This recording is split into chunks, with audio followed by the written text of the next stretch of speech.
رجاله انا هسلم زميل بعد التدريب وده من ساعه التدريب مضى معايا وهو الوحيد اللي اشتغل فيه مع الصف طلع فيه سلم زميلكم يا رجاله النتيجه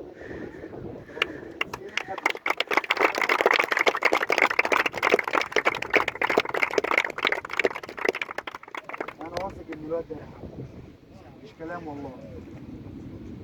خلاص وربنا يكرمكم كلكم وانا اتمنى ان انتم تكونوا دايما في الاحسن. على فكره هو مش قريب وانا ما اعرفوش، يعني انا ما فيش بيني وبينه غرام خالص.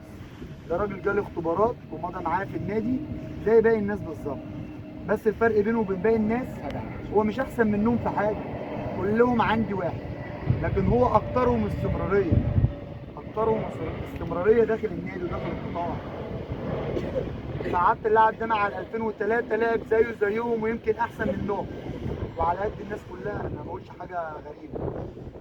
لاعب بحطه في اي مكان بيلعب راجل، لسه فاتح في وشنا في وشنا. خلاص يا رجاله، انا اتمنى ان الناس كلها تكون زيه واحسن منه. خلاص سافر كمان لاخوكم زياد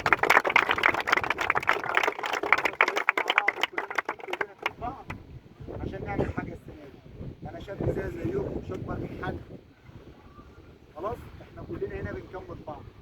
فانا يا رجاله يلا مع الكباتن.